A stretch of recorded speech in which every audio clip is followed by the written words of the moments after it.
আমরা শরীফ ওসমান হাদীকে ধারণ করি।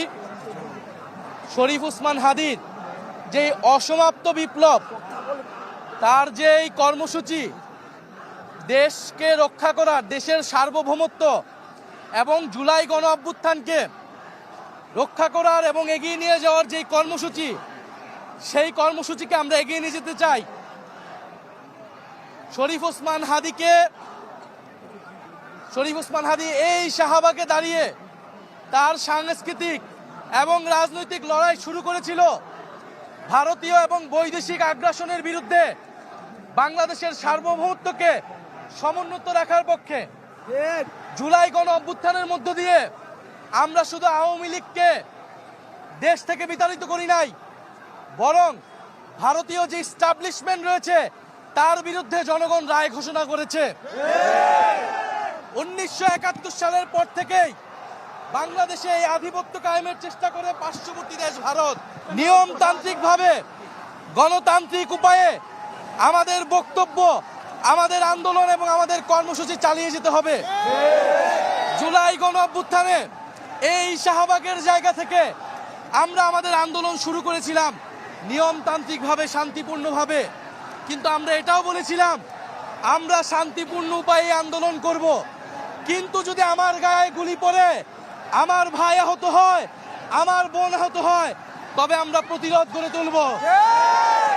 আমরা তখন শান্তিপূর্ণভাবে বসে থাকবো না, আমরা লড়াই করব, আমরা প্রতিরোধ করব। আমরা সেই প্রতিরোধের ঘোষণা দিয়ে এসেছি। বাংলাদেশ এখন কার্যত একটা যুদ্ধ পরিস্থিতির মধ্য দিয়ে রয়েছে, যেখানে জুলাই গণ অভ্যুত্থানে অংশগ্রহণ করা প্রত্যেকটা ছাত্র, তরুণ এবং এই দেশকে ভালোবাসে এই সকল নাগরিকের জীবন বিপন্ন। কিন্তু আমরা বলেছি আমরা ঐক্যবদ্ধ হলে আমাদেরকে কেউ পরাজিত করতে পারবে না। ফলে আজকে রাতের জনগণের প্রতি আমাদের আহ্বান, কালার এক্সপার্ট, জর্জ স্যাপ এবং মাইল্ড অন হ্যান্ডস টেকনোলজি সমৃদ্ধ অরিক্স ক্রিস্টাল ওয়াশ আপনার লন্ড্রি এক্সপার্ট। আমরা সকলে ঐক্যবদ্ধ থাকব, আমরা সকলে আমাদের জায়গা থেকে দায়িত্বশীল হব। কারণ আমাদের ক্ষোভের ব্যবহার করে আমাদের আন্দোলনের ভিতরেও অনেক ধরনের স্যাবোটেজের পরিকল্পনা আছে। এই সময় নয় জাতিকে বিভক্ত করার, এই সময় আমাদের লড়াইয়ের গতিমুখকে যারা অন্যদিকে নিয়ে যেতে চায় তাদের প্রতি আমাদেরকে সতর্ক হতে হবে। জুলাই গণ অভ্যুত্থানে আমরা কিন্তু ঐক্যবদ্ধ ছিলাম, আমাদের কর্মসূচি ছিল স্পষ্ট, আমরা ঐক্যবদ্ধ হবে সেই কর্মসূচি দিয়েছি। আজকে আমরা আহ্বান করছি বাংলাদেশের ফ্যাসিবাদ বিরোধী সকল রাজনৈতিক দল, সকল সামাজিক শক্তি, রাজনৈতিক শক্তি একই মঞ্চে এসে দাঁড়ান, একসাথে কথা বলুন, বাংলাদেশকে ঐক্যবদ্ধ করুন। আমরা একই সাথে আমরা এই আধিপত্যবাদের বিরুদ্ধে আমরা আগামীকাল কর্মসূচি দিতে চাই। আমরা সকল পক্ষের সাথে আজকে রাতে কথা বলবো এবং আমরা আগামীকাল যে ওসমান হাদীকে যারা খুন করে ভারতে পালিয়েছে তাদেরকে ফেরত দিতে হবে, তাদেরকে ফেরত দেওয়ার আগ পর্যন্ত ভারতের সাথে আমাদের কোনো ধরনের সম্পর্ক থাকতে পারে না। এবং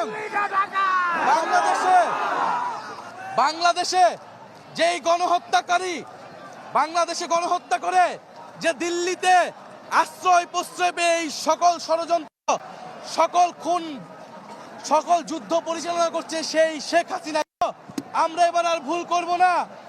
এই লড়াই আমাদেরকে অব্যাহত রাখতে হবে। কিন্তু আপনাদের প্রতি অনুরোধ থাকবে, আমরা আজকে কালকে নামবো, আবার পরশুদিন বাড়ি চলে যাব, আজকে এখানে সেখানে আগুন লাগাবো, কালকে বাড়ি চলে যাব, এটা আমাদের আন্দোলনের গতিপথ না। আমরা এই শাহবাগে আজকে এসেছি, শাহবাগে আমাদের আন্দোলন অব্যাহত থাকবে, আমাদের দাবি পূরণ না হওয়া পর্যন্ত আন্দোলন অব্যাহত থাকবে। আপনাদের সকলের প্রতি আহ্বান থাকবে, যার যার জায়গা থেকে আমরা দায়িত্বশীলভাবে, গণতান্ত্রিকভাবে আন্দোলন চালিয়ে যাব। যারা এই আন্দোলন এবং জনগণের ক্ষোভকে ব্যবহার করে আন্দোলন বিপথে নেওয়ার চেষ্টা করবে, তাদের প্রতি আপনারা সতর্ক থাকবেন।